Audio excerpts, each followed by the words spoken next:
My name is Franklin Cole.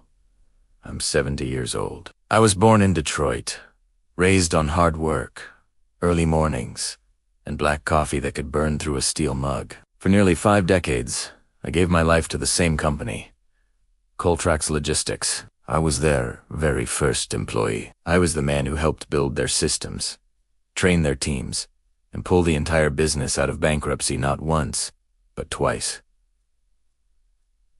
To me, Coltrax wasn't just a job, it was my legacy. Pato, my boss, a young man named Ethan Briggs. It was just another stepping stone on his resume. Ethan had that smooth, polished, charmed kind that fools investors, but never builds loyalty. He wore $1,000 suits, drove a leased Tesla, and threw around phrases like efficiency optimization while never showing up before 10 a.m. I didn't hate the kid, I just felt sorry for him. He genuinely believed that spreadsheets were more valuable than people. I still remember that Friday morning like it was yesterday, the day I got fired. Ethan called me into his glass-walled office, a place where everything gleamed, and nothing had any history.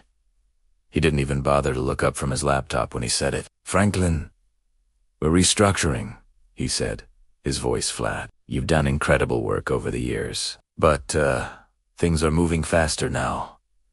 We need younger energy. You understand, right?" I just looked at him, letting the silence hang in the air.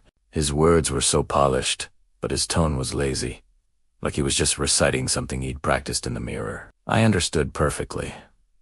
He wasn't restructuring. He was replacing. "I see," I said quietly. "So, I'm too slow for the world I built." He gave me that plastic smile, the one people use when they think they're a bang kind. Not slow, Franklin, just old school. And that's when it hit me. You can spend your entire life building an empire, brick by brick, but if you let someone else hold a pen, they'll just rewrite your name right out of it. I packed my things. It didn't take long. My old notebook, a few pens, a framed picture of my late wife, and the very first employee ID card I ever got. As I walked out, I could feel the whispers from the younger employees. They avoided my eyes, unsure of what to say. But one of them, a quiet woman from accounting, leaned in and whispered, "You deserved better, Mr. Cole." I managed a small smile. Deeth. But sometimes, the story isn't over when they think it is. Because I wasn't done. Not by a long shot. You see, I wasn't just a worker bee. I was the man who knew how the engine ran every lost bolt it took to keep it alive. And 3 months later, the same man who called me to slow would be sitting across from me, asking for a job. They thought time made me weaker. They forgot that time also makes you wiser. When you've spent half a century building something from the ground up, being told you're too slow hits different. It's not just about the words, it's about the crushing weight behind them. It's the sound of your life's work, your worth, being tossed into a trash can by someone who has never known what real work even feels like. That weekend, I sat on my porch, coffee in hand, just looking out over the empty street. The leaves on the trees were just starting to turn orange. Autumn has always been my favorite time of year. Margaret, my late wife, used to say fall was the season of truth, the time when everything shows its real colors right before the cold sets in. And she was right. For the first time in my entire life, I had nowhere to go on a Monday morning. No meetings to run, no reports to file, no urgent phone calls to answer. Just silence. But that silence did something strange. It started talking back. It reminded me of who I used to be before the company became all about numbers and boardrooms. It reminded me of the young man who drove a rusty old pickup truck and believed in building something real, something that lasts. So, I did what I do best. I made a list. Old habits die hard, I guess. I wrote down everything I had left. Number 1, 50 years of business knowledge. 2, every single client contact ID made since 1973. And 3, my name, the one that still carried weight in this industry. Because while Ethan was busy climbing ladders, I had been building bridges. 2 days later, I drove to an old diner off Route 9, the kind of place where deals used to be made with a firm handshake, not a fancy signature. The owner, Bill Hartman, had been a client of mine way back in the early days. He ran a small logistics firm that Coltrax used to partner with, before the new management decided to cut him off. Bill took one look at me as I walked in and said, "Heard they let you go, Frank." "Damn fools," Yehust smiled. "Fools make the best teachers, Bill." Over black coffee and a stack of pancakes, we talked. We talked numbers, we talked roots, and we talked ideas, and that's where the seed of my comeback was planted. It wasn't born out of anger, but out of purpose. My plan was simple. I wasn't going to build another massive corporation. No, I was going to do the exact opposite. I decided to start a new, smaller, more agile logistics company. One built on relationships, not algorithms. I called up my old contacts, one by one. These were people I'd shared family stories with. People whose kids' graduations I remembered. They weren't just clients. They were partners. When they heard I was back in the game, on my own terms, they didn't hesitate. One after another, they started shifting their contracts from Coltrax to my new venture. Meanwhile, back at Coltrax, things were starting to fall apart. Ethan, in his infinite wisdom, had implemented a new automated system that was supposed to make everything more efficient, but it was a disaster. The system couldn't handle the complexities of real-world logistics of detours, the weather, the human element. Shipments were delayed, clients were furious, and the younger energy he'd brought in didn't have the experience to fix the mess. The bridges I had spent a lifetime building were crumbling under his watch. About 3 months after I was fired, my phone rang. It was an unknown number. "Franklin Cole speaking," I answered. There was a pause on the other end, and then a familiar, slightly strained voice said, "Franklin, it's Ethan. Ethan Briggs." I almost smiled. Ethan. "Two. What do I owe the pleasure?" He stumbled over his words, trying to maintain that smooth facade. But I could hear the desperation. "Look, Franklin, we're having some operational challenges. Your name came up. People say you were the heart of this place. Is that so?" I replied, keeping my voice even. He finally broke. "We need you, Franklin. The board, they're talking about bringing in a consultant." I thought, maybe you could help us out. I let him finish, then took a slow sip of my coffee. "Let me get this straight," I said. "You want to hire the old school guy you fired for being too slow to come and fix the mess you made by moving too fast?" The silence on his end was my answer. "Tell you what, Ethan," I said. "Send me a proposal. But just so you know, my consulting fees have gone up quite a bit. Wisdom, it turns out, is a very valuable commodity." He agreed. Of course. He had no other choice. So now, here I am, the consultant they pay an astronomical fee to, fixing the very systems I built decades ago. Ethan still sits in his glass office. But now, when I walk by, he looks up. He sees the man he tried to erase. The man who proved that experience isn't something you can just replace. True value isn't found in a flashy suit or a new app. It's forged in decades of dedication, integrity, and knowing that people will always be more important than spreadsheets. And that's a lesson that never gets old. You see, revenge doesn't always start with rage. Sometimes, it starts with remembering your own value, especially when others have forgotten it. That very afternoon, I dusted off my old laptop and opened a blank spreadsheet. At the top, I typed 2 simple words: Cobalt. Freight. That was the name my late wife, Margaret, always said I should use if I ever started my own firm. She believed I had so much more to offer than Coltrax ever saw in me. For the next 2 weeks, my house transformed back into an office. The familiar sounds of the coffee maker gurgling, the low hum of the old printer, the faint jazz playing on the radio. It all came back like muscle memory. I spent my days making calls, sending emails, and reaching out to old colleagues who had left the company years ago. And what happened next truly shocked me. People wanted to work with me again. They told me they missed the old days, back when a promise actually meant something and the numbers didn't lie. Within just 1 month, I had 3 contracts lined up. They were small, sure, but they were mine, all mine. Meanwhile, whispers about Coltrax started reaching me. Ethan had apparently fired more senior staff, slashed overtime pay, and was bragging about modernizing operations. What he didn't seem to grasp was that he was bleeding the company dry of experience, the kind of priceless knowledge you can't just replace with a piece of software. And that's when the first real twist of karma began to unfold. One morning, I got a call from a familiar voice. It was Linda, the same woman from accounting who had quietly told me I deserved better. She sounded hesitant, almost nervous. "Mr. Cole, can I talk to you? Off the record?" "Of course," I said. She told me things were not good at Coltrax. Costly mistakes were piling up.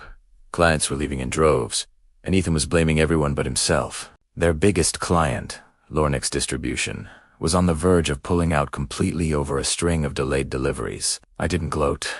I just listened patiently. Then, after a long, heavy pause, she asked, Do you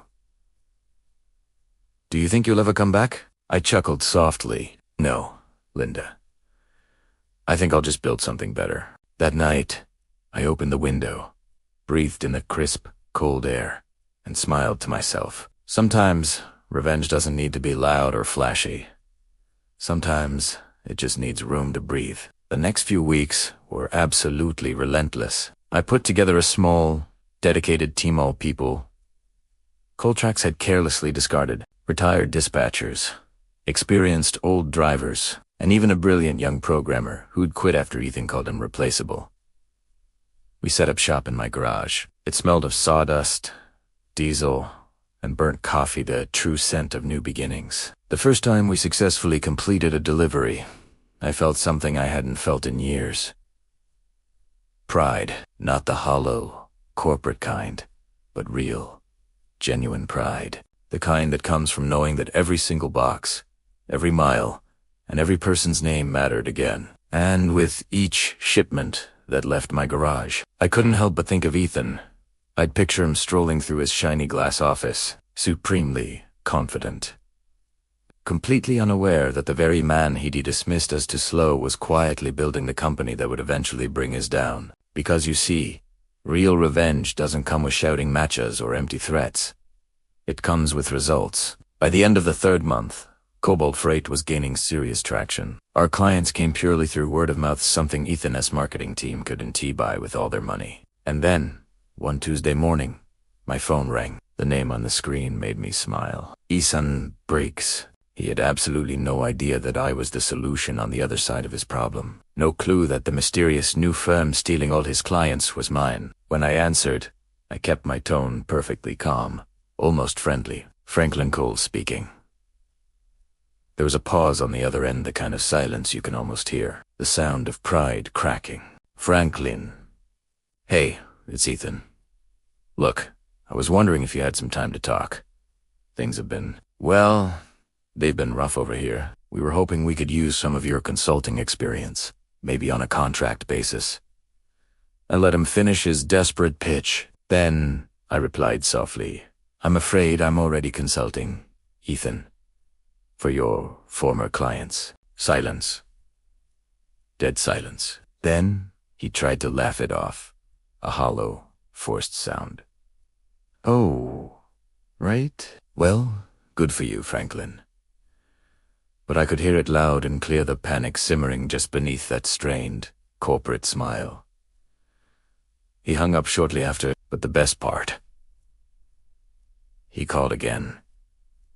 And again. And each time he called, his tone got a little humbler, a little more desperate. The man who fired me for being too slow was now chasing a ghost he couldn't catch, because I'd already learned to move at a different speed. The speed of patience. You know, people think karma moves fast, that it strikes like a bolt of lightning, sudden and bright. But the truth is, karma is patient. It doesn't rush. It circles you, quietly, learning your habits, watching your pride swell, just waiting for the exact moment you think you've gotten away with it all. For Ethan Briggs, that moment arrived about 4 months after he fired me. Coltrax Logistics, his golden empire, was starting to show serious cracks. Small ones at first, a delayed shipment here. A dissatisfied client there, but the cracks were widening. And while they did, I kept my silence. Because real revenge doesn't need an audience. It just needs time. My mornings started before sunrise. I'd wake up, make a strong black coffee, and head to my small office corner of the house ID converted from my wife, Margaret's old reading room. Her photo sat right there, beside my computer. Sometimes, when the phone would ring with another client inquiry, I'd glance at her picture and whisper, "You were right, my love. You always were." Cobalt freight started growing faster than I ever could have imagined. It seemed like every single person Ethan had wronged was now knocking on my door. Every client Coltrax mistreated. Every driver they underpaid. Every small business they ignored, they were all finding their way to me. And it wasn't because I was offering bargain bin prices. It was because I was offering something Ethan never understood. Respect. By month 5, I had secured contracts from 3 of Coltrax's oldest partners. Ethan's name, once synonymous with success, was starting to tarnish. And the funny thing was, he couldn't figure out why. But that's the thing about arrogance, it's like a pair of blinders. Ethan truly believed that loyalty was something you could buy, that people were just tools to be swapped out when they got a little worn. He forgot the most fundamental rule of business people always remember how you made them feel. And Ethan had a very long list of people who remembered him poorly. One of those people was George Millen. George was a retired fleet supervisor who'd worked directly under me for 20 years before Ethan took over. Ethan fired him 2 years ago, calling him outdated. A man with decades of experience, tossed aside like an old newspaper. I picked up the phone and gave George a call. It was a simple question. "George," I said, "you still know those routes better than anyone, right?" He let out a chuckle on the other end. "Know them, Frank. I could drive those roads blindfolded with one hand on the wheel." I couldn't help but smile. Then how about driving them again, but this time for me? Within days, George was back behind the wheel, not just as a driver, but as a leader. He brought with him 6 other veteran drivers, guys who had been pushed out by Ethan's modern approach but still trusted George implicitly. It felt like the band was getting back together. Only teased him we were playing for ourselves, and while we were rebuilding our dream team, Ethan was slowly drowning in his own high-tech mess. His fancy AI tracking software, the one he boasted about constantly, kept crossing. His new, inexperienced hires were quitting left and right, unable to handle the pressure, and his investors, the ones who had once praised his aggressive strategies, were starting to get very nervous. One Friday evening, an email landed in my inbox. It was from a major Coltrax client, Henderson Supplies. The subject line was short and to the point. Urgent inquiry, new partnership proposal. I opened it, and my suspicions were confirmed. Ethan had missed 3 major deliveries for them in a row. His new drivers didn't follow the proper protocols, and as a result, Henderson had lost over $200,000 worth of inventory. They weren't interested in Ethan's slick excuses. They wanted reliability. By Monday morning, their contract was on my desk. By Wednesday, Cobalt Freight made its first delivery for Henderson Supplies. On time, perfect condition, no drama. That single deal changed everything. It was like pulling one loose brick from a fragile wall. The rest of the structure started to crumble on its own. I didn't brag. I didn't post about our wins on social media. I just kept my head down and worked. But in the logistics world, word spreads faster than a wildfire. Suddenly, I wasn't just Frank Cole, the old man with a garage office. I was the founder of a fast-rising logistics firm that actually cared. And the funniest part, half the people calling me for partnerships had no idea I used to work for Ethan, let alone built the company he now ran into the ground. They'd just say things like, "We've heard good things about your reputation, Mr. Cole. You deliver." That word, "deliver it," hit me right in the chest, because that's all I had ever wanted to do. Not just deliver goods, but deliver on my promises. Deliver honesty. Deliver respect. A few weeks later, I decided to attend a local business expo in downtown Chicago. It had been years since I'd gone to one, and I'll admit, walking into that crowded hall, seeing all the flashy banners and polished suits, felt a little strange. I felt like a relic from a different era. Then, halfway through the event, I saw a familiar booth, Coltrax, Logistics, and standing there, with a fake smile, plastered across his face, was Ethan. He didn't see me at first. I just stood back and watched him, listening as he pitched his new streamlined model to a group of potential clients. His words sounded impressive, full of buzzwords and empty promises, but his eyes told a completely different story. They were tired, restless, and desperate.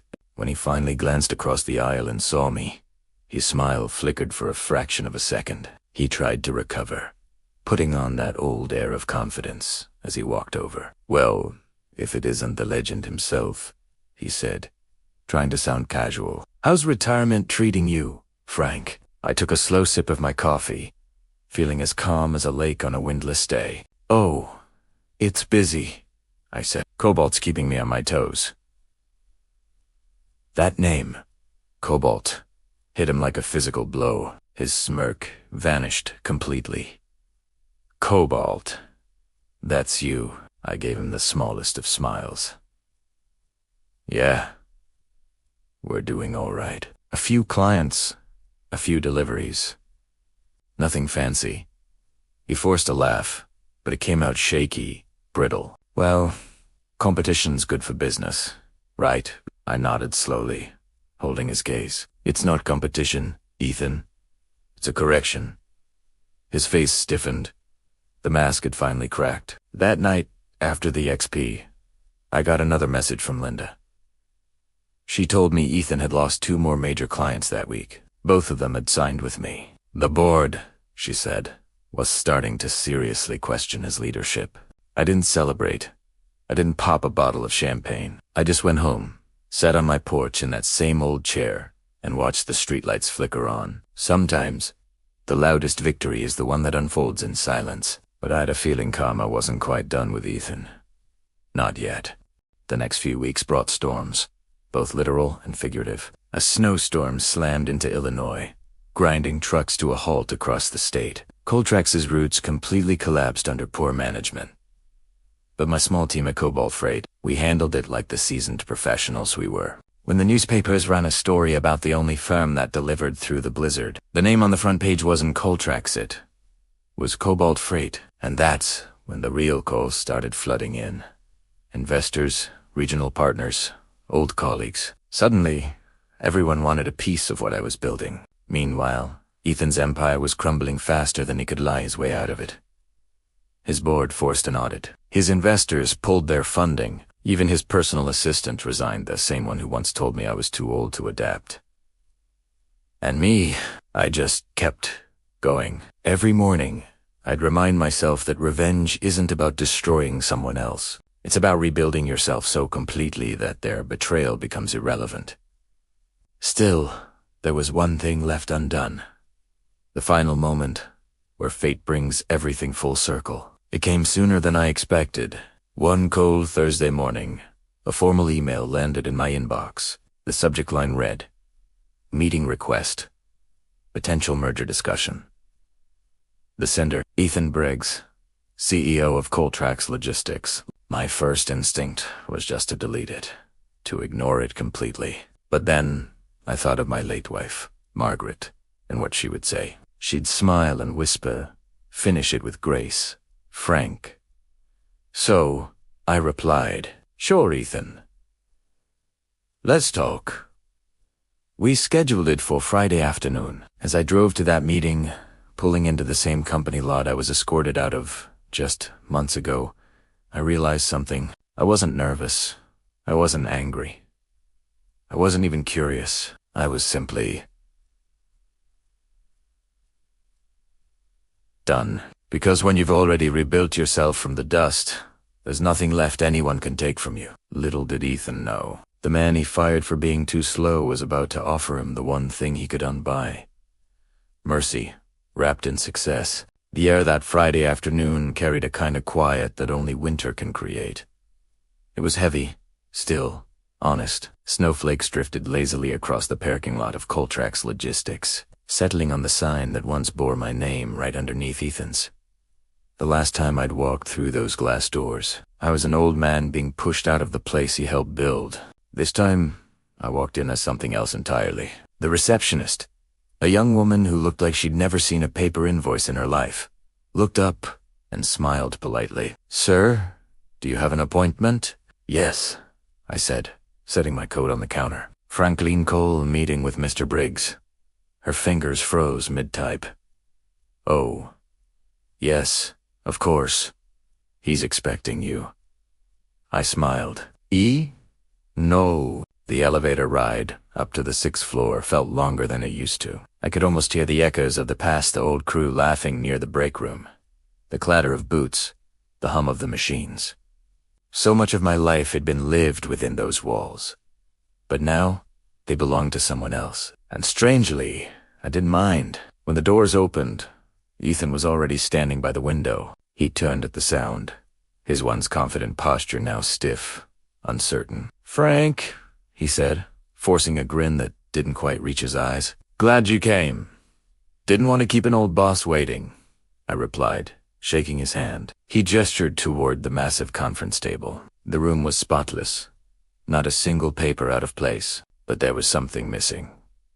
The old warmth, tea, energy. Now, it just felt sterile, like a room pretending to be successful. Ethan cleared his throat and slid a folder across the table toward me. "I'll be direct," he began. "We've had some setbacks.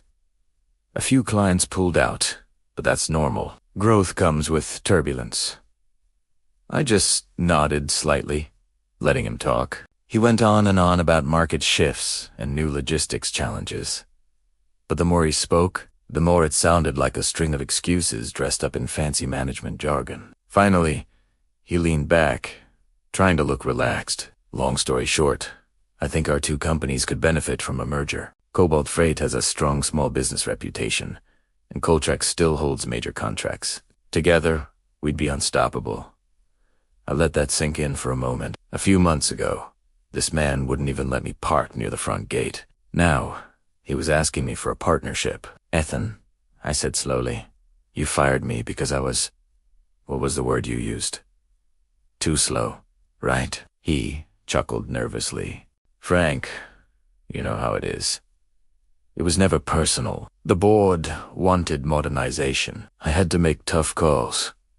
"Tough calls," I repeated, leaning back in my chair. "And now you're making another one." His jaw tightened. "We could both benefit here, Frank."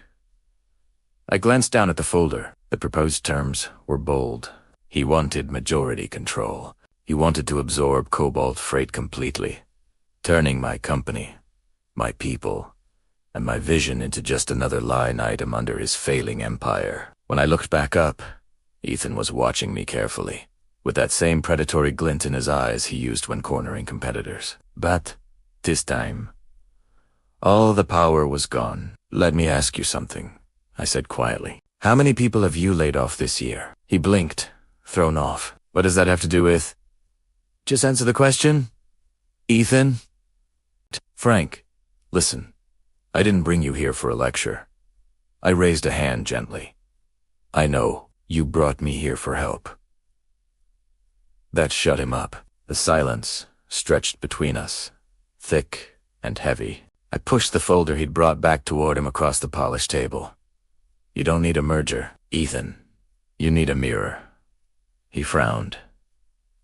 "What's that supposed to mean?" "It means you built your success on the backs of people you thought were replaceable. You fired the ones who cared, you rewarded the ones who only agreed with you, and you forgot what business really is. Trust." He let out a short, dismissive laugh. "That's sentimental nonsense." I gave him a faint smile. "Maybe, but it's also why my company, Cobalt, is thriving and your company, Coltrax, is falling apart." He stood up abruptly, his chair scraping against the floor. "You came here just to gloat." I shook my head. "No, Ethan. I came here to remind you of something I learned too late in life. Arrogance is the tax you pay on borrowed time." Esther read, amid the color draining from his face. Before leaving, I slid a sealed envelope across the table toward him. "You'll want to open that after I'm gone." Without waiting for his response, I stood, picked up my coat, and walked toward the door. As I reached the elevator, I glanced back. Ethan was standing frozen, staring at that envelope like it might explode. The doors closed, and I felt a peace I hadn't known in years. When he finally opened that envelope, he found a single sheet of paper. There were no merger terms, no counteroffer, just a short note written in my neat, old-fashioned handwriting. "You taught me how it feels to be dismissed, Ethan. I'm teaching you how it feels to be forgotten. Franklin." 3 weeks later, the local business news broke the story. Coltrax Logistics declares bankruptcy following major client exodus. I didn't celebrate. I didn't even smile, because revenge isn't about watching someone fall. It's about knowing you no longer need to see them at all. Instead, I spent that evening sitting by my wife Margaret's photo, the soft glow of the fireplace dancing on her frame. "I did it your way, love," I whispered. "Quiet, clean, no anger, just truth." Then I lifted my glass not to victory, but to peace. You see, sometimes the sweetest revenge is not revenge at all. It's rising so high that your enemies are forced to look up just to see where they went wrong. The first thing I did after walking out of that meeting at Coltrax wasn't celebrate. It wasn't toasting my success or calling the papers. It was to go home, feed my dog, and just sit in the silence. People think revenge is about noise, about proving something, about showing off. But the truth, real revenge doesn't announce itself.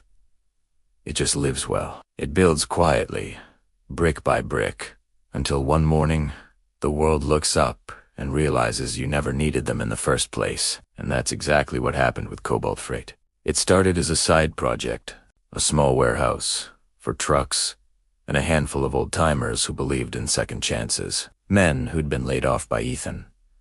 Women who'd been told they were too slow, too old, too outdated for the modern world. I gave them a new place to stand. There was no fancy mission statement on the wall. No catchy slogans. Just one rule: we work with heart, or we don't work at all. And somehow, that was enough. Within 6 months, word started to spread. The old guy's company actually delivers on time.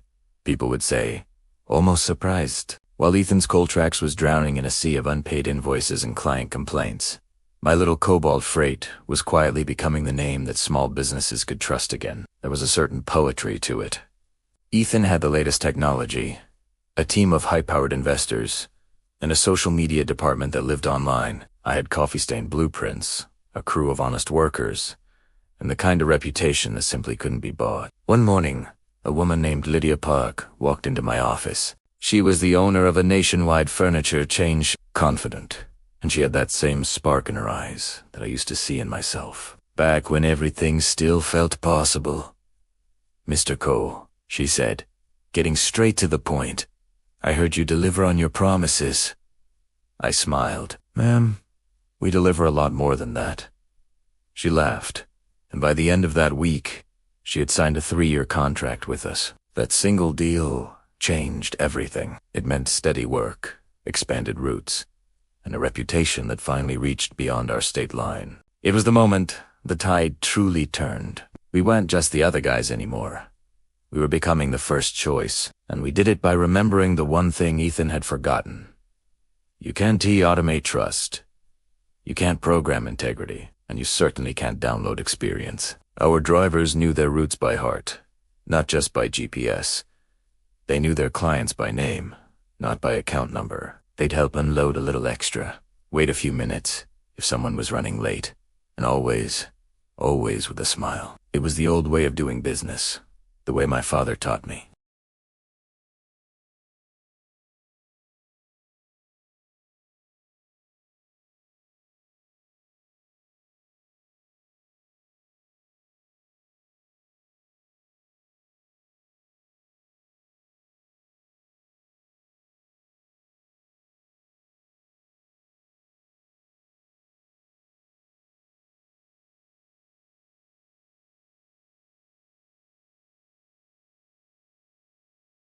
They were our marketing. It wasn't glamorous. It wouldn't go viral on social media, but it built something far more valuable. Loyalty. Then came the final piece of the puzzle. The call I had been half expecting, half dreading. It was from a senior manager of Coltrax, a man named David who I vaguely remembered. His voice was strained. "Mr. Cole." "Franklin," he stuttered. "We're in trouble. Ethan's board is pushing for a buyout. He wants to know if Cobalt would be interested in a merger to acquire us."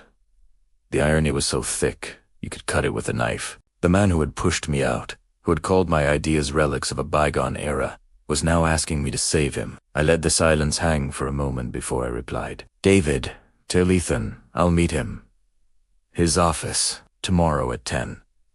Walking into that familiar building felt strange, like visiting a ghost. The sleek, modern lobby felt cold, sterile. The employees I passed in the hallway looked stressed, their faces buried in their phones, avoiding eye contact. The vibrant energy that once filled these halls was gone. It felt like a machine that was slowly grinding to a halt. And then I saw Ethan.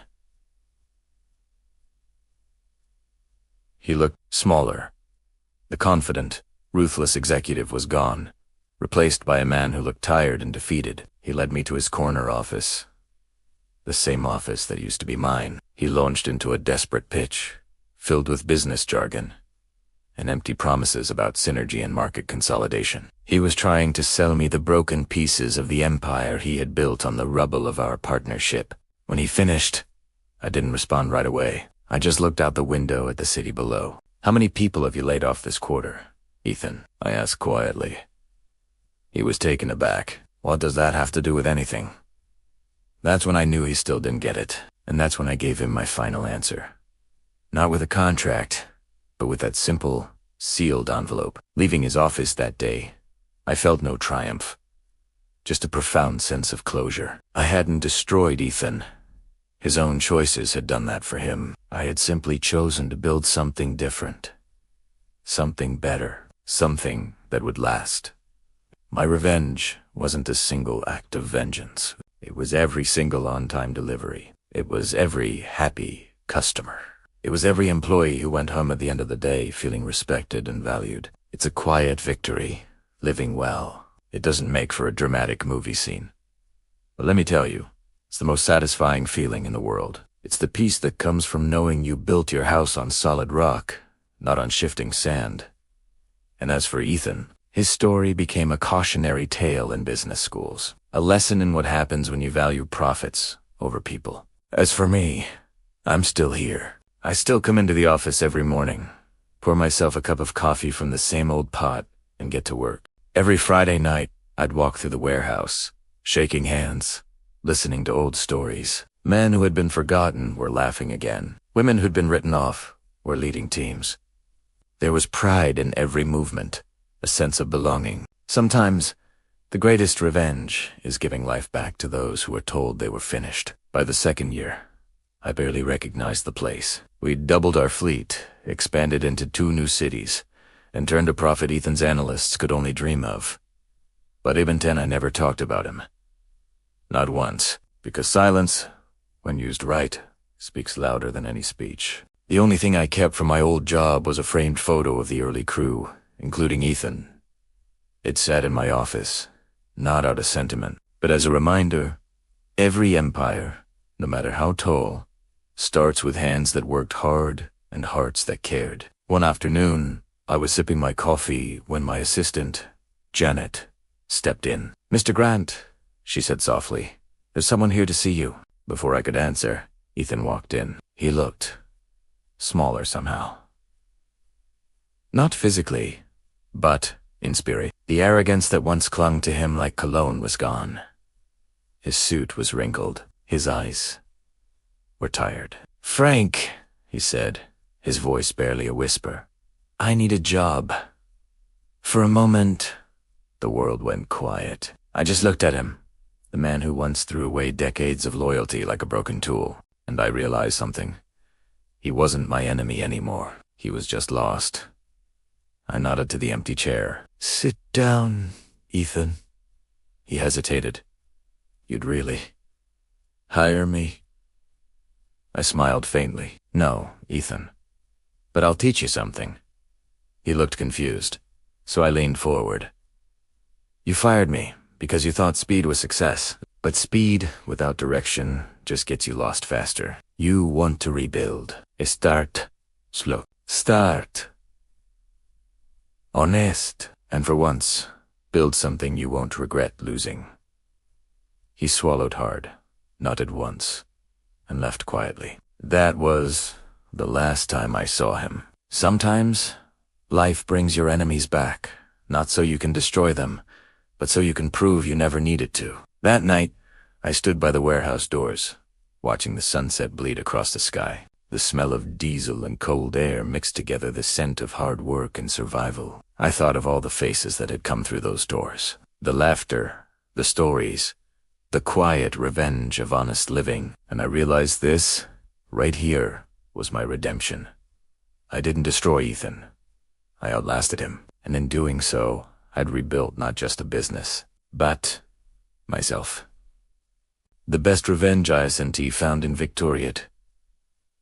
Found in a piece that no one can ever take away from you. It's funny, really. You spend decades chasing success, the promotions, the paychecks, the recognition. But when the dust finally settles, none of that shines quite as bright as simple respect. That's what I learned in the years after I was let go. My new company, Cobalt Freight, grew faster than I ever expected. Within 3 years, we were delivering across 8 states, partnering with national chains, and employing over 200 people. Most of them were folks just like Mitha, so-called too old, too slow, or too outdated. They called me Mr. Grant at the office, though I always told them, Frank's fine, because at my age, titles don't mean much, but names do. Names carry the weight of how you've lived, the echo of how you've treated people. Every morning, I arrived early, brewed a pot of strong black coffee, and walked through the bays, greeting the team one by one. I made sure every single person knew they mattered, because I knew what it felt like to be discarded.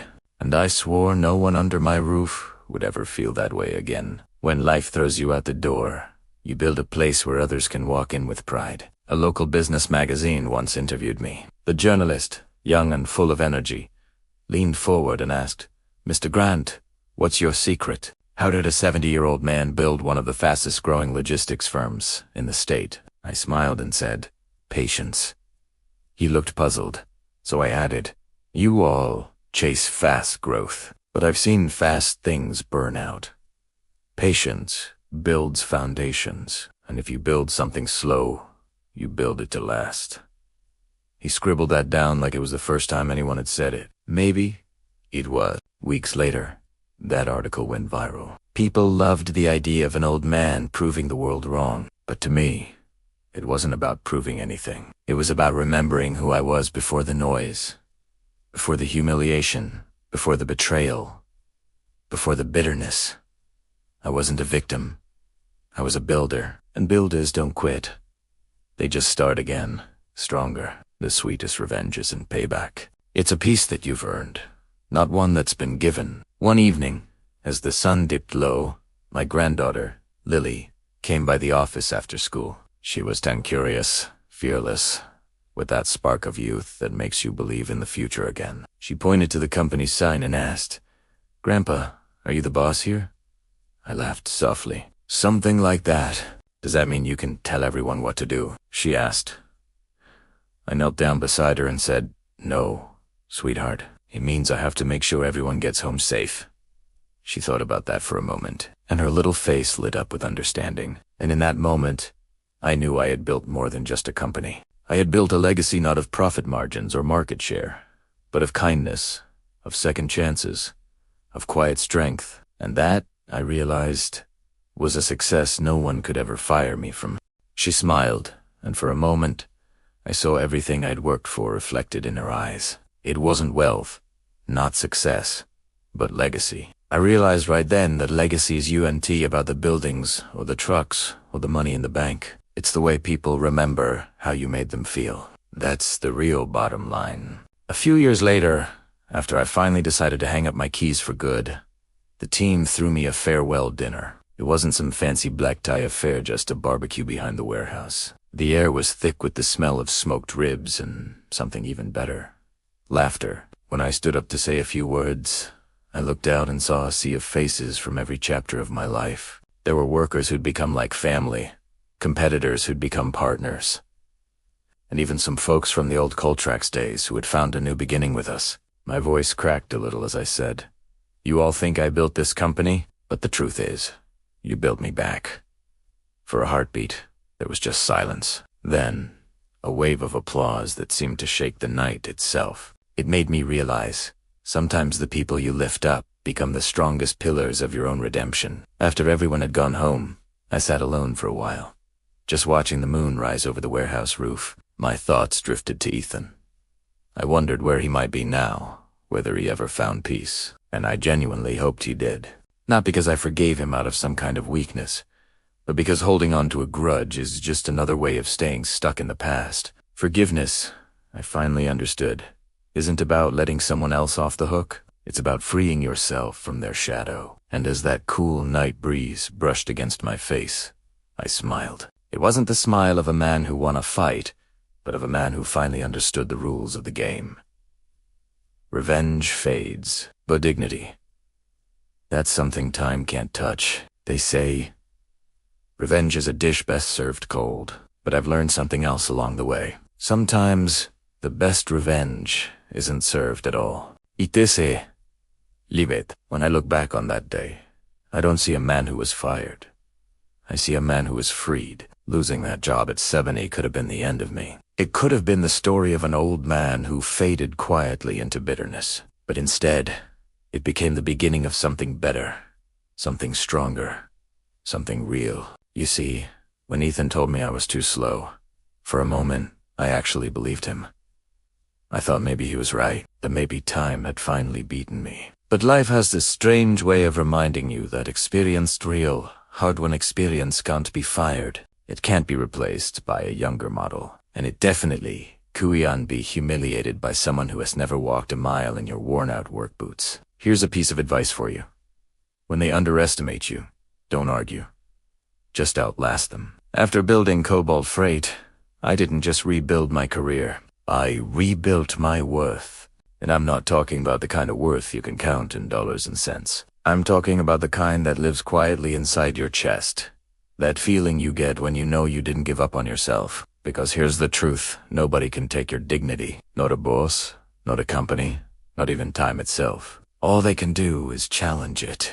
And it's up to you, and only you, to prove whether it breaks or bends. I never saw Ethan again after that first awkward meeting in my new office. Word got back to me that he stayed at Cobalt Freight for about 2 years before moving out of state. Some folks said he tried starting his own business, but it never really took off. And honestly, I didn't care. The anger was gone.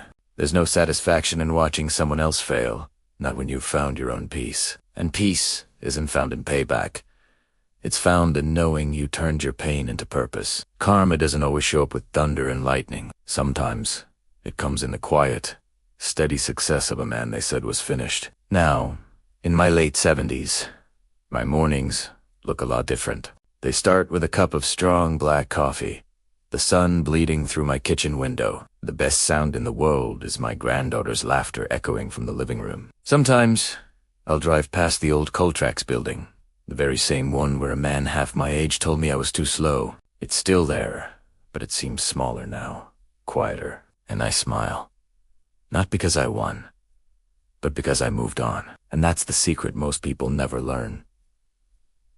True revenge isn't about destroying others. It's about rebuilding yourself so completely that their opinions no longer matter. You don't need to shout from the rooftops. You don't need to prove them wrong. You just need to keep building quietly, steadily until the world can't ignore what you've created. And if you're lucky, like I was, you'll find people along the way who remind you why you started in the first place. People who see your value not for what you can do for them, but for who you are. The real victory isn't about winning. It's about walking away with your soul still intact. As I sit here at the old oak desk I built decades ago, I realize my greatest achievement wasn't building a successful company. It wasn't the money, the magazine features, or even the satisfaction of seeing my old boss eventually work for me. My greatest achievement was refusing to let bitterness take root. Because bitterness is just a slow, quiet kind of defeat. So if you're listening, if you've ever been cast aside, underestimated, or told your time is over, let an old man tell you something true. Your story isn't finished. Not until you decide it is. You can start again at 70. You can rebuild what was taken. You can find peace where there used to be anger. Revenge, when done right, doesn't destroy, it restores. It restores your pride, your dignity, and your belief that you were never the problem. So turn the page, start again, and write the story your way. Thank you for listening. If this resonated with you, please consider subscribing for more stories.